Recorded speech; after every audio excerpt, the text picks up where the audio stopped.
Welcome, everybody, to What's Your Bacon in 7 Questions with Bacon is My Podcast. We are Bacon is My Podcast. This is the show where we bring a guest on and we get to know what their bacon is, what their life's fun is, what their passion is, all those kinds of things, what turns their brain off. We have a special guest today. I haven't done like a super long intro in a while. Yeah. But we have Satori Shakoor. Welcome. How are you? And I'm just going to run this down really quick.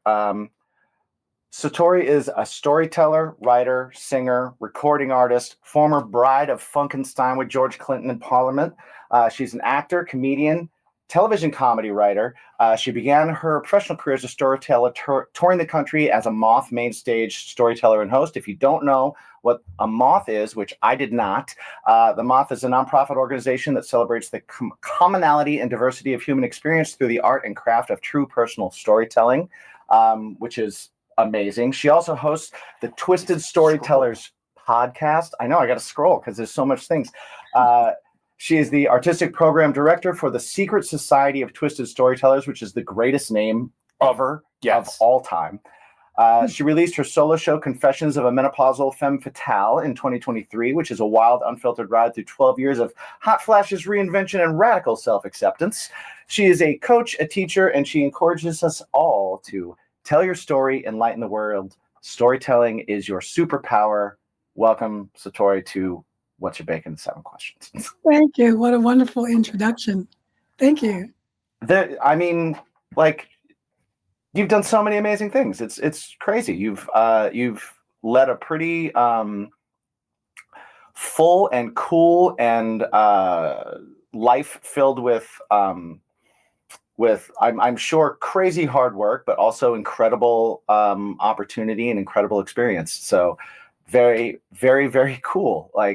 Thank you for coming on the show. Yeah. Super cool. It's my pleasure. My pleasure. So what we've done here is we've carefully curated the meaning of just about everything down to just 7 questions. Okay. And what that's going to do is going to get our consumers of Bacon is My Podcast to get to know the inner core that is you, Satori. Yes. We're going to go spelunking into your heart. Yes. All right. Well, you should patent this. Get a copy. Maybe we should. Yeah, we're doing our best.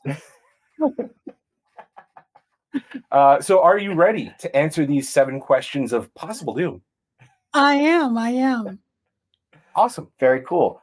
So question number 1, how many pillows is too many? 3. 3 is too many. So 2 is perfect. Are you to sleep on or to decorate your couch? Good question. Are you a decorative pillow person? Yes. Yes. Okay. So if we're just sleeping, how many is too many? 2. And if we're decorating? 5 or 6. 5 or 6. All right. Okay. On the couch and maybe 1 on each chair. Okay. I like the ones that are more functional though. Because if they have the frillies and doilies, especially when you're leaning on it, you end up with a butterfly pattern in your arm sometimes. What she got? Yeah, that's those are perfectly functional. I never like decorative pillows that you have to take off before you can sit down. I don't like those. No. Let's take all these pillows. Functional art or functional stuff is comfortable. I like that. Comfort. I love that. That's the way. All right. Question number 2. What is the perfect pizza order? Vegan cheese. Mm-hmm. And then a bunch of veggies. Vegan cheese. Are you we have a brand here called Buddies. It's square. Oh. Okay. It's square and it's delicious with real cheese, but for some reason lately I haven't been able to tolerate dairy. So, I don't know. Yeah. I'm kind of with you. Same thing with me. I actually find Daya cheese Yeah. a really good brand. They use that sometimes in pizza places here. Yeah. And it Yeah. actually melts. Yeah, the same here. So Yeah, it vegan tastes cheese is hit or miss, you know? Like it's like some of it you're like, "Oh, this tastes great." And then some of it you're like, "This is not cheese," or "What is this? What am I doing? This is the box." Yeah. Yeah. And I used to love cheese, all kind of cheese, but Mhm. now, yeah, it Now, makes me sneeze and carry on. Oh no. Are you in the Detroit area still or no? Yes, I live in Detroit now. Okay. All right. I Because was born and raised in Detroit, but I come back and now I live here. oh, okay. Nice. Because I have family in the area, and they always told me that a folded up slice of pizza they consider to be the Michigan calzone. And I said, in New York, that's just how you eat your pizza. Right. You're not turning your pizza into a calzone just because you fold it in half. Yeah, a lot of people fold their pizza in half, but I don't know. It's kind of like lunchbox construction worker type of way of eating it. I like the square slices and to savor it, I make like it that. light. Isn't like Detroit style, isn't that also like that kind of the square pan Yes. where you like you get the little bit of burnt cheese around the Oh. edge, which is the best ever. Yes. Right? Yeah, Detroit style. They sell those little pans online. You can Yes. find them. I'm gonna order them. Yeah. Time to make some pizza. It's the football season food. Yes. All right. Definitely. Absolutely. Definitely. All right. Question number 3. This is the last of our food related questions, and then we'll move on Okay. from there. But this one is a true or false question. Tori, true or false? Cereal is a soup. Yeah, well, the milk is a soup and the cereal is crackers. Oh, Yeah. that's a new. Okay. Yeah. I like that too. Crackers, croutons, Crackers, maybe. croutons, yeah. Yes. Yeah, very food colored dye, Right. high in sugar and fructose. If you happen to have marshmallows, it's even more ingredients. Yeah, it's a killer.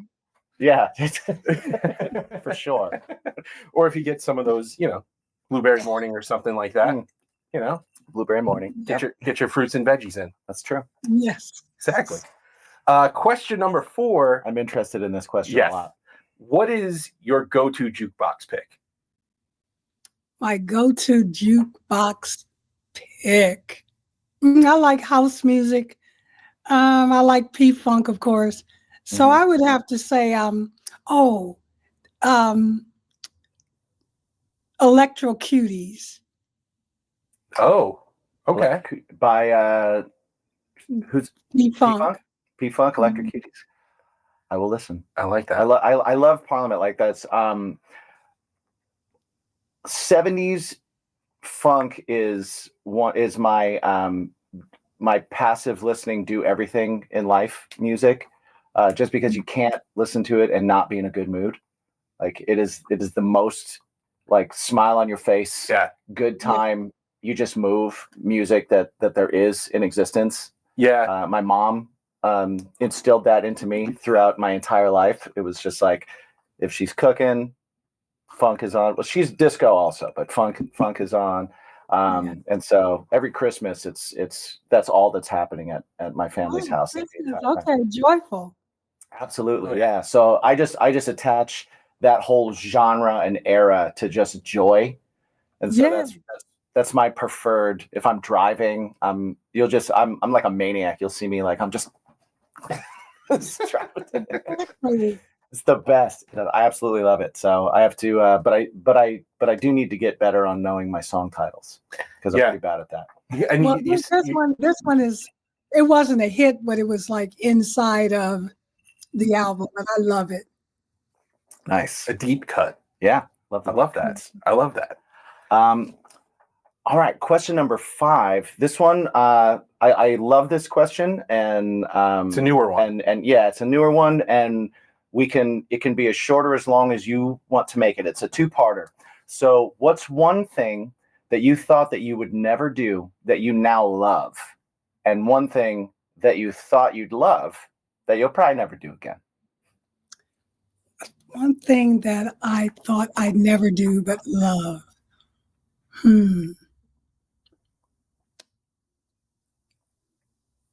I guess hanging out with my younger sister. Yeah. I didn't think I would ever love that, but I do. Because she was my younger sister and she was annoying. Right. How much, what's the age difference? How much younger? It's only 18 months, but that Okay. makes a difference, when you're in high school and she's stealing your clothes or smuggling them in, and then you see her walking down the hallway with your clothes, and then you jack her up in the bathroom. She was just really annoying. And then she became very religious, Mm-hmm. and I became very unreligious. And Right. so that was annoying. And then Yes. she's still she's spiritual. She's closed in. She's spiritual, and I've closed in, and I'm spiritual. And we appreciate each other really a lot now since our other siblings have gone on. So that's one thing that I didn't like, and now I love. That's awesome. Mhm. Yeah, it's amazing how that age gap just gets so much smaller as you go through life. Right. Like, Yeah. If my sister and I were 6 years apart, and the thought of hanging out with somebody 6 years younger when you're in high school is like lame. Right. Yeah. Right. But now my husband is 6 years younger than me, and so it's kind of fun to discover what we don't know together. Like we know most things together, but then there are certain TV shows or songs, and I'm like, well, what's that? Or his children, his daughters are younger than mine, so he watched kids shows that I didn't watch. So it's like, but other than we're 6 years isn't that much now. Yeah. I would have been I would have been terrible if I was 17 dating somebody 11. Right. Yeah. Well, there's laws against that now. Yeah. Yeah. It looks a little different as you get older. Exactly. Yes. I have a similar thing with my girlfriend where like we grew up and we're far enough apart to where like the things that were popular were different. And so like but she actually likes bands that are older than the bands that I liked when I was growing up, because she was way more into like classic punk and stuff. And I got into that later. But our shows, like cartoons and all that kind of stuff, is I'll be like, what did you watch? I don't even remember that at all. And then I'll be talking about something. She's like, I don't know what that is. Right. And then we'll Google it. Yeah, exactly. Right. Well, at least we have that now. Or you can find it on YouTube. Yeah, exactly. And watch it. And then you can be like, look how good this was. And then as you watch it, you can slowly get embarrassed at how bad it is. Yeah. No wonder there was an age gap. Right. And then part 2 was what's something that you thought you'd love that you'll probably never need to do again? Yeah, I thought that I'd love, but I'd never do again. Yes. I loved roller coasters. Okay. I would save that as the last ride when I went to a fair, or Disney or wherever, and then I would just stand in line and just get in it over and over again. And now they're kind of scary to me, and so I wouldn't go on a roller coaster now. Gotcha. My wife is kind of the same. She used to love like what's Space Mountain. And now she's just deathly afraid of roller coasters. She's like, no way, not gonna happen. Yeah. I think as you get older, you find that like it's kind of the same we've talked about, like drinking and partying and stuff. And it's kind of like when the recovery seems oppressive, then you're like, if I go on this ride, I'm gonna have a limp for the next 3 days. Maybe I don't want to go on the roller coaster. Like our mortality is more in our face. Yes. It's trying to preserve ourselves. Yeah. There was a point in life where it was like, I'll do it. Right, right. How high is it? I'll jump off. Let's do it. Yeah. Of Now course, it's like, I've always been afraid of heights. So, oh yeah. Oh, really? mhm. So is it the height of the roller coaster? Like going fast was okay, and like the loops and stuff is all No, cool. I like the going fast and the feeling in my stomach. Yeah, But I mean, you talked about jumping off of things. right. I've always had a fear of heights. So the Ferris wheel was, that was scary to me because they would stop it at the top and you'd be Yeah. rocking back and forth. And it's like, I don't like heights. I don't like looking down at stuff. you know, no, It's funny. People don't get that sometimes too. They'll be like, the Ferris wheel is scarier to you than the Yeah. thing that flips you around a bunch of times. And it's like, Yeah. well, if you're afraid of heights, yeah, it does. yes. I can't sit on teacups because spinning around makes me queasy. Yeah. Oh, yes, yes. But I can go. It doesn't matter how high it is. I love heights. So like I'll sit What up do you there. love I'll like about heights? I you know what? I love the feeling of just there's a certain amount of like freedom. Like if I'm on the top of the Ferris wheel and they stop it, I'm just kind of like I feel really free and open, and I feel like there's nothing around me, and there's just this kind of like I feel lighter. I feel like I'm flying a little bit, and I've always thought that was cool. So there's just kind of this element. I get kind of the same feeling as I do, and weirdly, this isn't going to make sense at all, but if I'm underwater, when I'm underwater, there's like a peacefulness, and there's this kind of like I just feel like freedom of movement and like all this kind of stuff that I really like. And it's a similar thing for me for heights for whatever reason.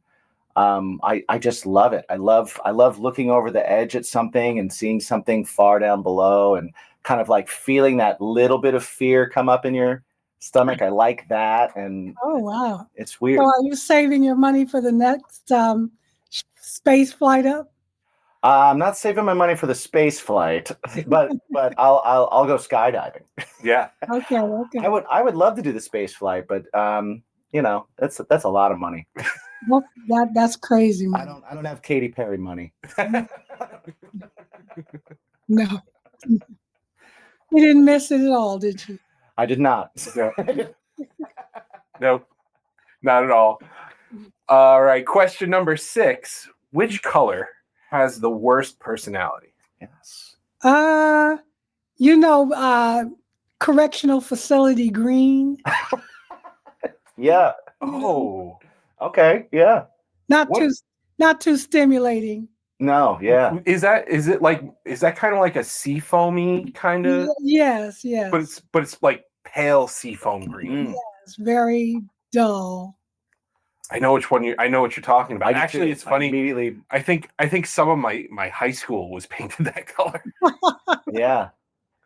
Like just drab. The cinder blocks. Yes. Yeah. Like the cinder block walls that that have the curve on the corner. Yes. That's what it reminds me of. Yes. We've had so many interesting answers to that question. We've gotten like office cubicle gray. Yes. But it seems like there's always this level of like you're stuck somewhere. The color that you see when you're stuck somewhere. There's an association. There's always got to be like an association with that color. Right. I've noticed that myself. Yeah. The weird white underneath the paint, like the primer. Oh yeah. That like people now paint their walls with. Wasn't that the last one? We had Yes. Gray became popular, right? Yeah. Yeah. But not even like a cool gray. Like there's certain grays that are pretty awesome. Yeah. But like this, it's like a weird off-white gray, kind of like nothing. It's like, come on, that's like the absence of color. Let's get some life into this. For a long time, actually, my bedroom growing up was primer because we moved into a house. My dad had to renovate the whole upstairs to make rooms for my sister and I. Right. And he went and we started moving in. And like the first thing I did was start putting posters up. Mm-hmm. And he was like, "You didn't paint yet." And I was like, "We don't need paint.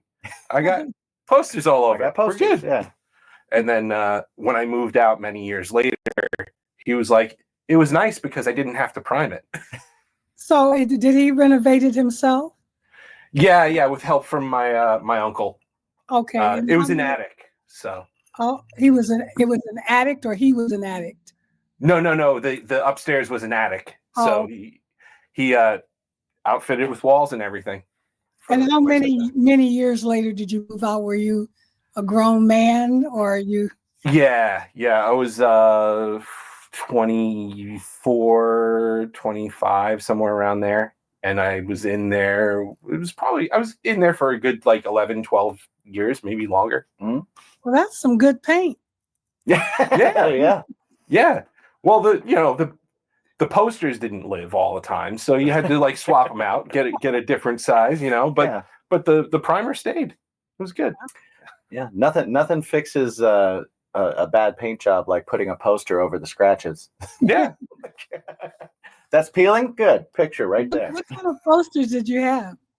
It was band stuff, and it was everything from like Chili Peppers to Wu-Tang Clan to Britney Spears to Green Day to Rage Against the Machine, and my grandfather being like, they're communists, and then like the Wu-Tang Clan pictures, he's like, I fought them in World War II. I was like, no, you didn't, Grandpa. You did not. I promise you didn't. You did not. That's great. Yeah. That's an eclectic group of posters. Yeah. Nice. That's super cool. Yeah. Mm-hmm. Yeah, I had everything from Slayer to Michael Jackson. That's wide range too. Yeah, it was like Slayer, Michael Jackson, Duran. Oh my goodness. Okay. ABBA. Oh, I didn't have any ABBA. But my mom had the ABBA records. Yeah, and we would listen to ABBA. Mm-hmm. Nice. That's a joyous occasion. So, but when I was a teenager, I have to admit, I was one of those typical teenagers where like, your music sucks, and then it was like later on, I was like, actually, your music's pretty awesome, Mom. Yeah. Like I did have a moment with her where I was like, I just want to say I'm sorry. Your music is awesome. I think it all changes when you become a songwriter. Everything changes. Then your perspective changes. Sure. When if you're into heavy music, like you starting to write, and then you hear pop music, and you're like, oh, that's why it's that way. Right? What kind that was really good. You write? We both kind of write everything. We're in separate rock bands. His band is a little bit more heavy. My band's a little bit more like Foo Fighters. Yeah, fun time rock and roll. And then we also have writings that we do together for one project that's kind of like a little bit of everything, kind of mishmashed in. And then we're also part of another project with another singer, because we're both singers as well. That is more of a rock and roll kind of grunge meets current pop, modern pop rock thing. Yeah. So, is it a hobby, or are you serious? We're serious. We're serious. Yeah. Yeah. Okay. It's definitely when I was reading about you, and there was and you talked about the moment, it was probably, I think it was during COVID, where you were like kind of stuck, and you were like, do I go work for this job that just offered me a job, or do I do what I want to do for my life? I've had a lot of those moments, and I've kind of tried to structure my existence into always leaning towards what I love to do, and putting everything into it. So it's like music was my thing. So it was like, I teach music, I play music, I write music, I do as much as I can to just make that my thing. And you the same, like you've organized everything around being able to do it. Yeah. I'm fortunate enough to be able to work from home, and during COVID, just before COVID, I was talking to my wife about just needing a production space, because I do recording and everything like that. And I said, I want to turn the garage into a studio.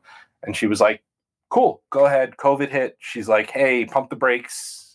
And then my boss pulled me aside and said, hey, you're going to have a job throughout this whole thing. Don't worry. And I was like, I called her and I said, hey, I got job security, so I'm ordering all this stuff and I'm starting. So this is actually a recording studio as well. Oh, good. Okay. Because I think doing what you love to do is the ultimate investment you can make. Yeah, Absolutely. it's super important. And like, for me, I've got kids, and when you're living with somebody, you got a wife or a significant other or whatever it is.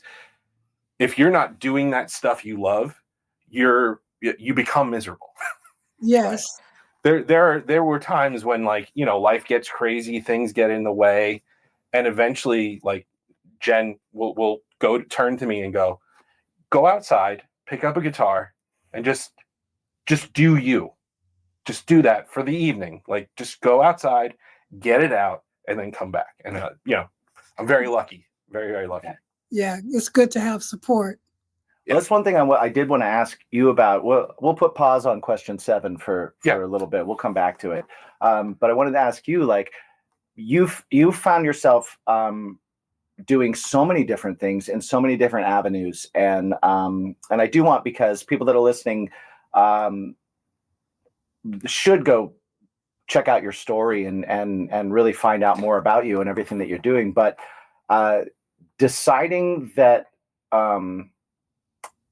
storytelling was the thing, right, is very cool. And it's I went through a similar thing recently where I was like, am I a singer? Am I a songwriter? Am I a guitar player? Am I a musician? Am I a teacher? And it was like, what I am? I'm an entertainer, I'm an educator, and I'm a storyteller. And those are the things that I do. And then music is one of the ways that I do those things. And I think it's really cool. When I was reading about you, is finding that moment where you had that kind of awakening of, okay, yes, I'm a writer. Yes, I'm an actor. Yes, I'm a singer. Yes, I'm a performer. Yes, I'm a storyteller. What was it? What was like your aha moment that made you think of things in a bigger way? Because that's kind of like a zoom out, huge zoom out. Yeah, that's a zoom out and look at the whole picture and go like, oh, this is who I am. Like, what was that for you? I was standing on stage, I believe it was Austin, Texas, with the Moth. And I was telling the story of losing my mother in 2005. And then 9 months later, my son died from a brain injury, from a car accident. And I remember I could hear a pin drop. It was so still in there. And then I realized the audience was leaning forward, waiting for my next word. And it just hit me. You're a storyteller. This is your calling. This is your purpose. This is who you've always been. Because I grew up around storytellers, old Black women from the Alabama, Mississippi, Jim Crow South. They didn't have they were deprived of a formal education or a higher education, but they had masters and PhDs in storytelling. So that's the language of where I grew up. My uncle had a big church, and his congregation, his parishioners, were all from the South who migrated here to work in the factories and whatnot. So I could hear these Southern tones telling stories, and it was where they were most free, where they could go, child. They would just erupt, and they would tell. That's where the joy would come, when they would be in the kitchens or the living rooms or out, in places where they could just, not be domestic workers or a boy, right, or diminished in the eyes of society. They could just be full, big people. And I was always attracted to that, even though sometimes as a child I didn't understand the story of what they were talking about, but I did understand the response.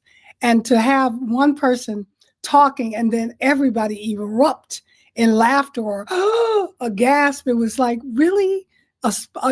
Speaking a spoken word can make somebody jump out of their seat? Or so it was. I began to tap into the power of storytelling. If your story can quiet a room, and everybody's hanging on your word, That to me, that was powerful. And then when I started getting emails from all over the world, thank you for telling your story. It really helped me. I was like, why are they thanking me for telling a story like it's a service? So I realized storytelling is a service, and this is what I want to give. So I created the Secret Society so other people could take the stage and be of service to the listeners, because we live our one life, and we can do a lot of things. I've done a lot of things in my life, and it sounds like you guys have too.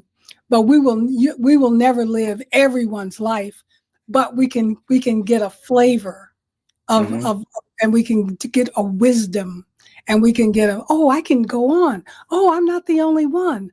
Oh, so there's all of this discovery and connection when you tell a story. When you tell a story, you create a community. Yeah. You automatically have a community because everybody's like, I understand that. Oh, thank you. And so that was the aha moment.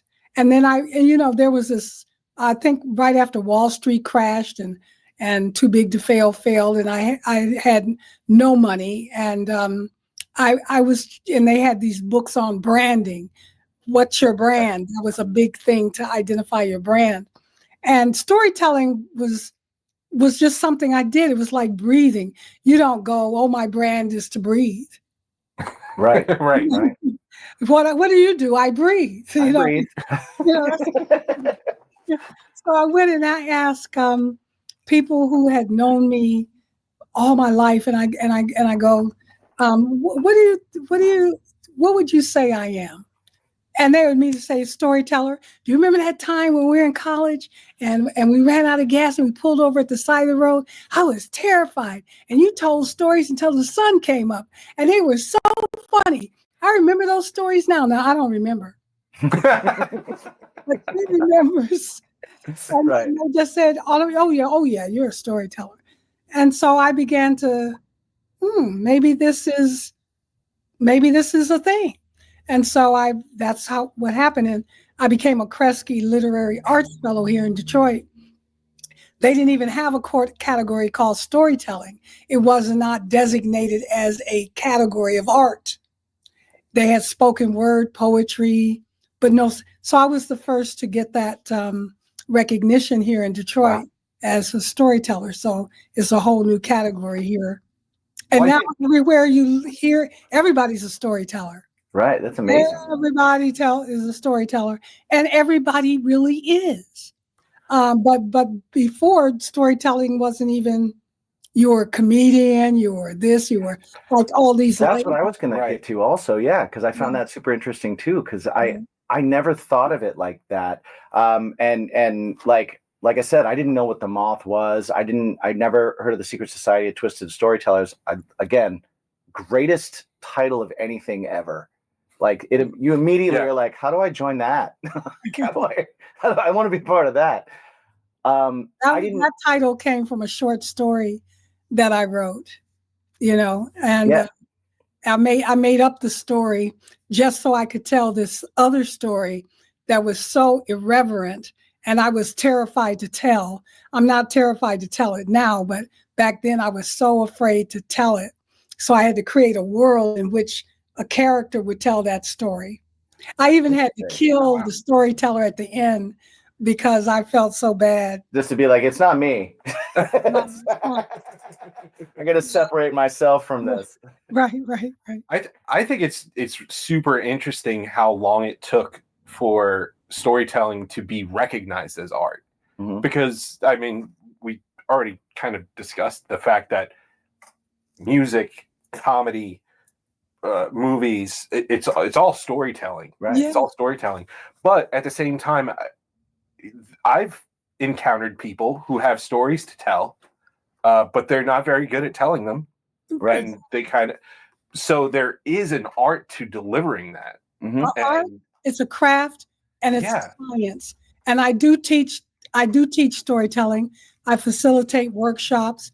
I'm brought in to get midwife stories from Duke University. I've worked with a lot of organizations, a lot of schools, to tell stories in the service of, to take to Congress, to do this or that, because storytelling is the most effective delivery system of information and ideas. It's the most powerful communication tool there is. So why wouldn't you want to know it? We had sort of given our power away to talking heads, to people who represent us to tell the story. But no one can tell your story better than you if you know how to tell it, right? Because you were there. You know what it smelled like.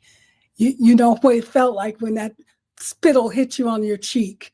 Right. You know what it felt like to see your wife give birth to that baby. You can tell all of that. Somebody else couldn't do it for you, you know. So that's why I'm so supportive of other people telling their stories. And so I have a whole other career as an educator, as a facilitator, for teaching people how to tell their stories, because there is a craft, and the science part has to do with the brain. If you're telling your story in a compelling way, your brain will give off endorphins. Hormones like dopamine and oxytocin, and these are hormones that make you empathetic. It creates empathy, and that's what you want. You want people to empathize, to relate to you. It also makes people want to know what's going to happen next. What's going to happen next? What's going to happen next? So you keep feeding them images. You keep feeding them emotion. You keep giving them ways to make the movie in their own mind so that they'll stay with you till the end, and the end is your message. The reason I told you all of this is because it's all about the setup and then ultimately the delivery at the very end. And not everybody gets that.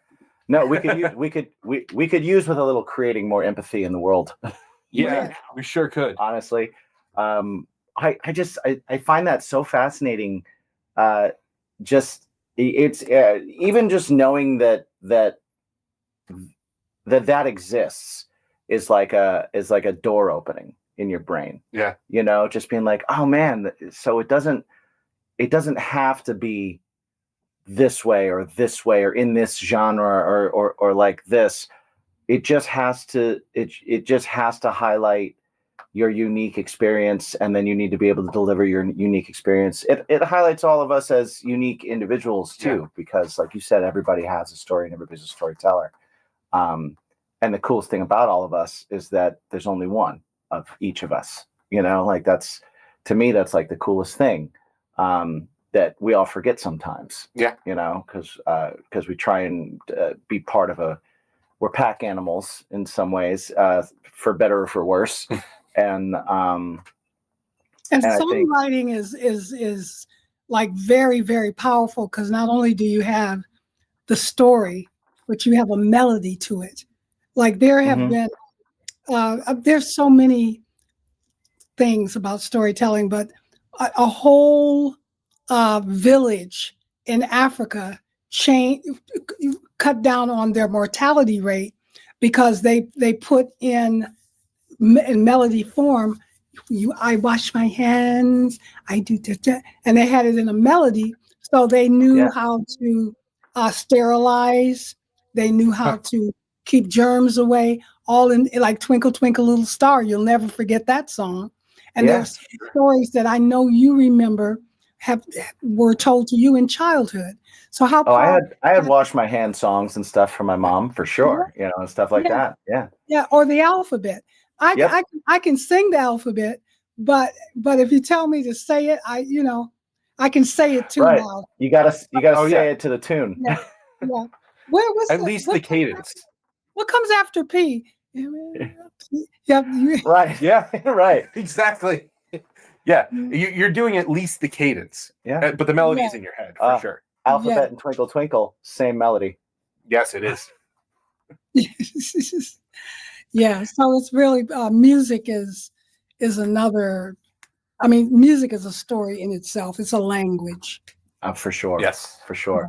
Yeah. You know, certain tones next to each other can create like a full emotional experience in someone. Just hearing it, you know. soundtracks to everything. Yeah. You know, like when it's scary to be in the water. When you hear a little half tone jump. Yeah. Yes. A little. Jaws scared the shit out of me. And my date asked me, did I want to go for pizza after? And I said no, because pizza just looked like flesh and blood. It messed with my mind. So. Right. That is my girlfriend's favorite movie of all time. Yeah. Yep. Is Jaws. And she still claims that she hates horror movies. And I'm like, you a liar. That is the horror movie. Yeah. Yeah. Have you seen Sinners? No, I want to. Not yet. So I want bad. to so bad. I'm super Yes. excited. Yeah. Okay. Oh man. I want to see You it. can see it on the looks so IMAX cool. screen. See it on IMAX. Okay. Yeah, for sure. I want to see it in the theater too. That's one of those ones where I was like, oh, I got to go to the theater for this. I don't remember I what. can't wait. About music. Oh my God. Oh yeah. Like the soundtrack to that film. Oh yeah, cool. Oh, Very yeah. cool. Yeah, I don't remember what movie Well, I it's went to go Delta see. Delta Blues, right? Is a lot of Delta the blues. It's funk. It covers everything. Even the Irish vampires. They go into river dance and they sing all these Irish folklore songs. Oh, Which amazing. I love Irish music. yeah. I love that genre, and I love river dance. And I don't want to give things away if you haven't seen it, but I might have to see it this weekend. They cover a full scope of music and Cool. genres. Yeah. Cool. Yeah, I'm very excited. I'm usually like the person that's kind of like, all right, more previews. Can we just get to the movie? And that I don't even remember what movie I went to go see. But that preview came up, and I immediately was like, Michael B. Jordan being a badass. Okay, I'm in. Right.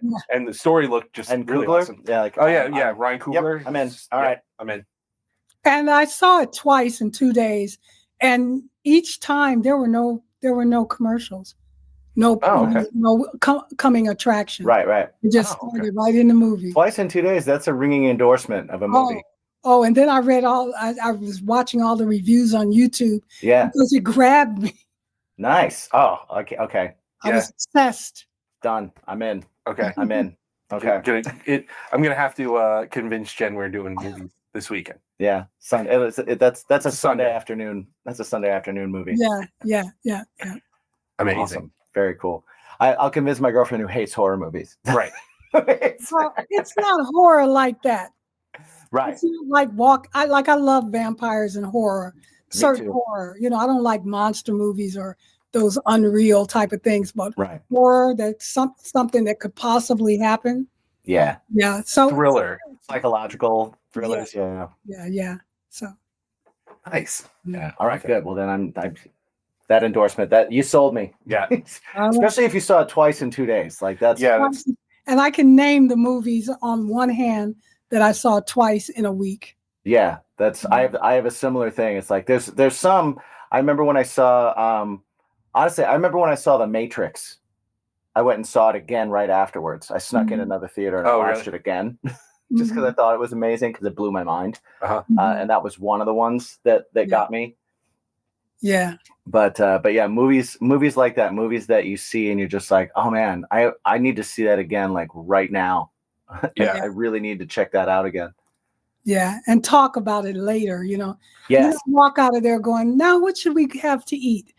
Right. You got to process.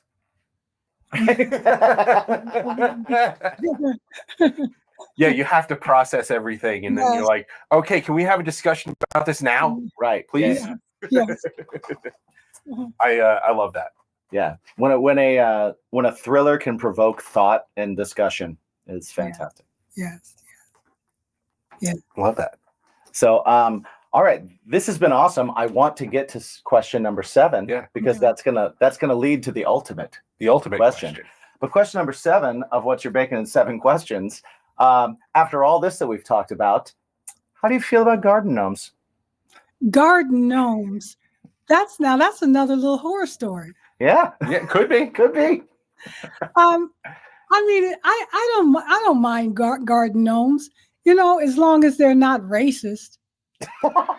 You know what I mean? Yeah, That's a good quality. to racist have. gnomes. Yeah. Yeah. So I don't know. they're fine. Yeah, I don't know if I've ever seen a racist gnome. I mean, I guess. You haven't seen the black ones? Oh, like the jockeys, right? Yeah. They have Oh. yeah, I have seen I forgot those. about that. I have seen those. Yeah. I never thought, you know what? I never thought of those as gnomes. I always think of gnomes as like the little Santa Claus looking thing with the hat. Right. Yeah. Right, like the roaming gnome thing. But Yeah. yeah. I forgot But about they're those. in the gnome family. Okay. Right, yeah. Yeah, lawn ornaments. It's all. Yeah. It all under the same umbrella. Oh yeah, pardon me, but fuck those gnomes. Yeah. Yeah. No, we- rain. We've had people like run the gamut when it comes to gnomes, though, because some people are like, yeah, they're good, they're great. Right. Some people are like Terrified.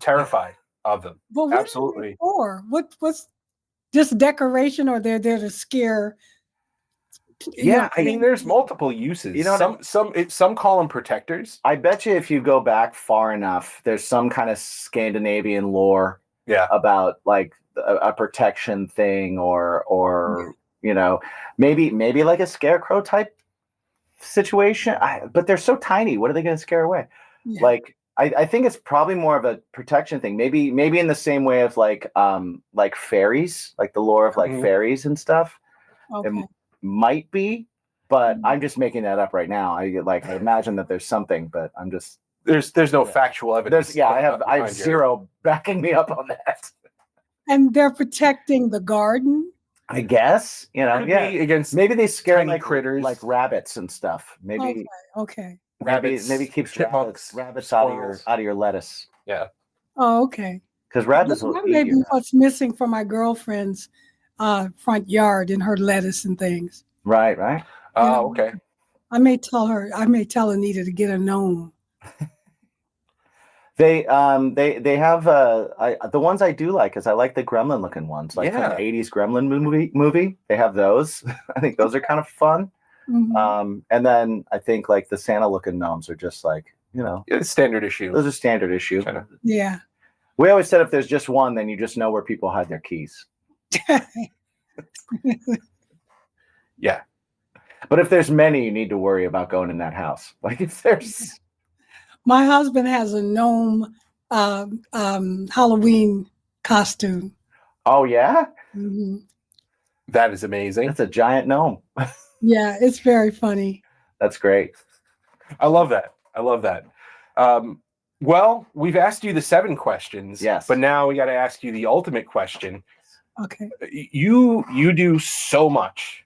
You do so many things. When you're a career musician or a career storyteller or whatever it is, obviously you have a major passion for it. But sometimes when it's your job, you got to shut your brain off. And we like to equate that to bacon. Bacon it enriches everything, right? It makes your life a little bit better. It makes whatever plate that it's on a little tastier. So what we like to ask people, and what I'm going to ask you is, what is your bacon? Doing absolutely nothing. Oh, that's such a good one. Yeah. When I say nothing, I mean nothing's on my calendar. Maybe I watch some terrible YouTube stuff. Right. I'm addicted to YouTube and some of the panels, some of the stuff on YouTube. It's all trash. But I don't know, it shuts my brain off. Yeah. Yeah, and I love writing. Nice. When you sit down to write, do you sit down with like a purpose and a goal, or do you sit down and just kind of abstract, just kind of write? I sit down with an idea to explore. Okay. Or people will ask me to submit a story for their book, their anthology, or like the Metro Times, they wanted fiction, so a fictional piece that had to do with I forgot what it had to do with. But anyway, I submitted my piece about a man who was addicted to smoking cigarettes. Okay. And he went up to the corner store while his baby was asleep. And when he came out the store with the cigarette, he could see his house was on fire. Oh, and the baby burned up in the fire, oh my gosh. and the mother lost her mind, and it's a story of self forgiveness. But Okay. but I said that because I struggled for years quitting cigarette smoking. So I tell stories about the most extreme things that can Yeah. happen. Yeah. And so I like to sit down with an idea and just, I mean, it's kind of like improv, you Right. know. It may be realistic, may be fantasy, but it kind of releases your imagination Hmm. and can go anywhere. That's how the Secret Society of Twisted Storytellers developed. I created this whole world. It started out with this nun. She was reading something that was totally irreverent in this little bookstore. And the people turned over chairs. They ran out of the store, and this one man was there with this beautiful card with gold embossed letter, Secret Society of Twisted Storytellers. He said, "Call me." And she reflects on her life. She was a nun, but she wasn't ready to be a nun because she had fantasies of Jesus, because Jesus would be on her wall half naked, and she found him to be very attractive. So she figured, okay, I'm not ready to be a nun. I need to be out in the world and be carnal. Mhm. And so she went out into the world and became a writer. And he invited her to come to this place that was undisclosed. And there were people who would come there and they would tell stories that the world wasn't ready to hear, or to preserve thoughts. So you would tell your stories to this group of people that would preserve that thought. And then when the time was right, they could share the stories, kind of like Galileo. He Yes. Yeah. was thrown in jail for telling the truth. Right. So she told her story about the Virgin Mary and how the Virgin Mary didn't want to be pregnant at 13. Wasn't my.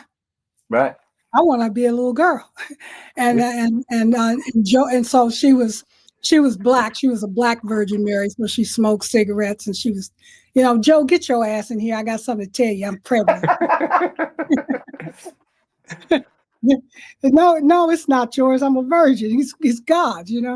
Right. And she asked God, could he book her a hotel in the, when she got to Bethlehem, can you book me a hotel? Because riding this donkey all this way, I'm kind of sore.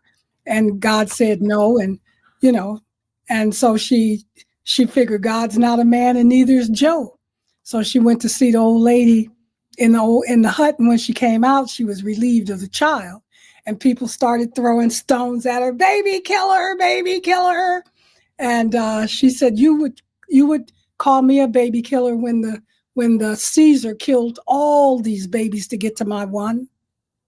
Would have killed all these babies to get to just my one, and I'm the bad. But she went off and she lived her life, and she said there's a bunch of girls, would be honored to have God's child, but I want to live. So I know that's a terrible story, but it's No, I don't think so. I think it's actually. interesting. Like okay. my favorite thing about both of the stories that you just told were that they're stories that I could definitely see people coming up with and then being afraid to tell. Right. I was And afraid to tell it for a long and time. I love anything that that crosses any kind of perceived line that you're not supposed to cross when it comes to hey, I thought this and I have this story and I have this thing to tell or I have this feeling or I have this emotion. You don't get to tell me it's not okay to have it. Yeah. Like and I'm gonna I'm going to tell it, or I'm going to be okay having it, or I'm not going to hide it, or I'm not. I love that. I love anything that challenges that. Well, that just draws me in. And it's a discussion. It's and it's I mean, nowadays especially, it's so important. Why does it repulse you? Why does it push you away? Why does it make you scared to tell? Why does it? Those are the most interesting questions that come out of it. Not how could you tell this? Yeah. Yeah. Well, You I know, wanted like, I wanted to tell us stories of women freeing themselves yeah, of the oppressions of a patriarchal society where you're pushed into a very tight little box of a role, and you're forced to play that role.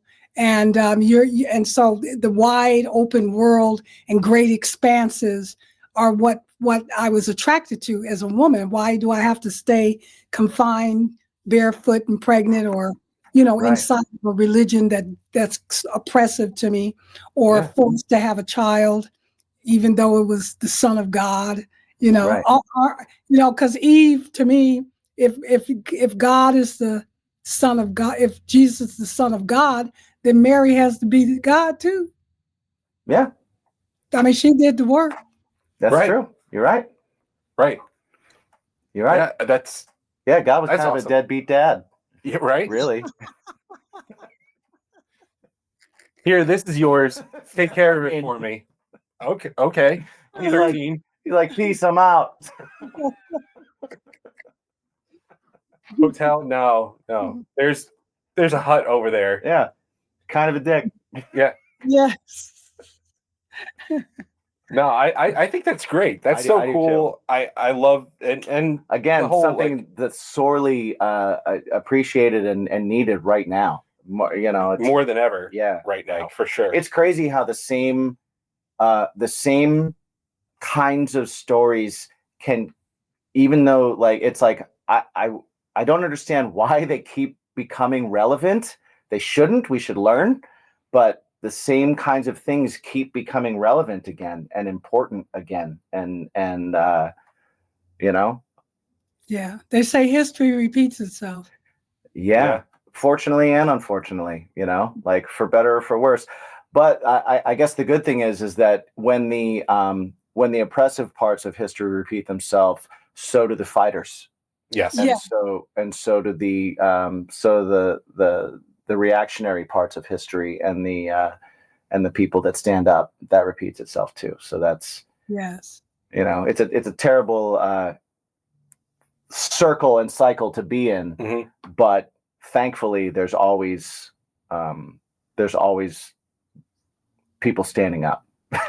Yes. That repeats itself too. It tests us. Yeah, For sure. 100%. Mhm. 100%.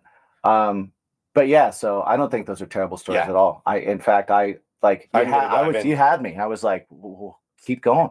Yeah.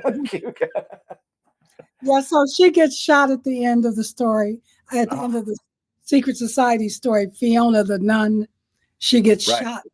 Um, because at that time when I wrote the story, I thought she has to be punished at the end, because Right. I just can't tell the story but probably now if I were to rewrite the story, she wouldn't get shot. That's Yeah. interesting. That's so interesting. Like, and She can Well, live through it. She can live through the a shot. beauty of art is that you can always change it. Yep. Yeah. You can Absolutely. always go back and do a reboot, do a soft reboot. Yeah. Yeah. Yeah. Because we grow. Yeah. Yeah. Story's not over just because you told it. Right. Right. Because you can always tell it again. Yeah. Yes. Yes. Absolutely. That's the beauty, is we can all change. Yeah. Yeah. But first off, I want to thank you for Yeah. hanging Thank out you. with us for so long. Thank you. I I've had a lot of really, fun. Good. I'm glad. This has been such a Yeah. cool conversation. I appreciate it. yeah, you've done so much, and it's so inspiring to me. Just when you go through your bio and the things that you've done in life, it's like, man, that's so cool. Mhm. I got to do something. I got to go do something. Yeah. now. 100%. Same thing here. It made me go, oh man, I need to swing harder. It's Well, very listen, inspiring. I've lived a long time, so when you live as long as me, your bio would look the same, or even have more stuff in it. Hey, you know what? If I could get halfway there, I got my fingers crossed. If I'm I could gonna get I'm gonna halfway do my there. best to make sure it does. Yes. And that's awesome. And thank you for being a part of inspiring that. Thank you so much. So that's been so cool. So tell us and tell our listeners and everything, what do you have coming up? What do you have right now that's happening? Where can they find everything where can they going find on? everything? Yeah. How can they be more a part of everything you're doing? May 16th, you can go online at twistedtellers.org and see our May event for Twisted Storytellers. The theme is Monumental Mama. Mm-hmm. And I have a film coming out called Confessions of a Menopausal Femme Fatale. And it's either going to drop at the end of May or the beginning of June. And I can let you guys know. It's going to be on Amazon, iTunes, and Google. Perfect. It's Cool. going to stream globally. And so I'm looking forward to that. I was the executive producer for that film, and we taped over 3 days in 2023. So it's taken this long for post-production. So now when people tell me it took 10 years to do a film, I'm like, 10 years? Now I know why. It's very right. tedious. That was like a one-woman show that you did, correct? Yes, a stand-up storytelling Yep. concert. So it has music. I'm singing in it. It has blues. It has gospel. It has rap. It has, and then just straight narrative. Awesome. I love that. I'm excited. Yeah, I'm excited to see that. Yeah. Amazing. So cool. Thank you. We'll have links in the description for everything as well. And everyone, please go check it out. Go check out everything that Satori is doing. I am going to try and make my way to a secret society show at some point. Come tell a story. I was going to say I might even try and find one to tell a story at, because I would love. It's a challenge, and I would love to do it. You know, it kind of scares me a little bit, and so that makes me want to do it. That's a good. If it doesn't scare you, you're not doing enough. Absolutely. That's right. Absolutely. You're right. Got to challenge yourself. Thank you so much. This has been such a pleasure. This has been awesome.